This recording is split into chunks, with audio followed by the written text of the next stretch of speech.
There's a guy, he said, I joined the U.S. military so that I can kill black people more proficiently. That's what he said. Let's put up a picture of Fort Bragg here. Give you the background to this insanity. All right. A U.S. Army soldier, current U.S. Army soldier under investigation after he wrote on Instagram that he joined the military for combat experience, so I'm more proficient in killing black people.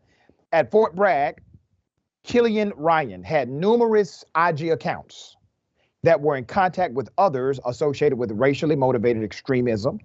Court records say regarding his case where he's accused of providing false information on a security clearance form to serve at Fort Bragg, Ryan was also charged with driving under the influence at Fort Bragg in July.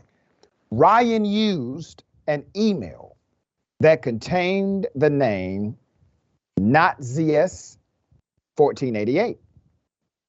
This is one of those racist white codes that you need to be aware of in case you see it somewhere. According to the Anti-Defamation League, 1488, the number, is a combination of numeric symbols that are popular among white supremacists. In a statement, the Army said it does not tolerate racism, extremism, or hatred in our ranks. Military criminal defense lawyer Philip Stackhouse said prosecuting someone for providing false information on a security clearance form is not routine in his experience. Maybe they're going to make an example of him, Stackhouse said. Maybe it's to apply pressure on him to cooperate in some other investigation. Or, as I would say, maybe they're trying to find a way to get his racist ass up out of the U.S. military. Okay? All right. Efforts by white supremacists to infiltrate the military, well documented. The Pentagon report said the U.S. military personnel and veterans are highly prized recruits for supremacist groups, and leaders of those groups try to join the military themselves and get those already in their groups to enlist. Their goal is to obtain weapons and skills to try to borrow the military's bravado and cachet, the authors suggested. Examples of white supremacy working in the armed forces are many. Hundreds of elected officials, military members, and law enforcement officers appear on the membership list of the far-right group Oath Keepers Militia.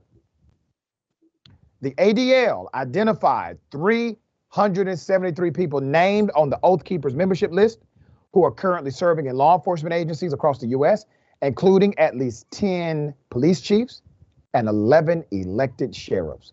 The group also identified 117 currently serving in the military, on top of 11 people serving in the reserves and another 31 who are actual military contractors or hold civilian positions. Let's go to the politicians and the first responders. They were on the list as well. It said the list included 86 active firefighters, including several fire chiefs, 19 active paramedics, 31 active emergency technicians appearing on the membership list. The ADL identified 81 people who were holding or running for public office across the country as of August 8th. These individuals ran the gamut from local office, mayors, town council members, school board members, to state representatives and senators, according to the report. The Oath Keepers, by way of their own propaganda, they are anti-government. They are anti-government based on the wording of their own website. So why do you think they are actively recruiting and obtaining members of the government to be part of their anti-government white supremacist movement? Because at the core of their movement, it is actually not anti-government, it is different government. They want to implement their own government. They're not anti-governing. They're not anti-government. They are anti-democracy. They are anti-constitution. They are anti-rule of law, and they are anti-you and anti-me. All right, Senator, thoughts here. Yeah, very horrifying, Doc. And the list of the Oath Keepers, I mean, I'm surprised that anybody's surprised. This 21st century version of the KKK, the White Citizens Council, oftentimes there were politicians, members of the fire department, members of police departments who were members of the KKK. So we should not be surprised. This is just history repeating itself.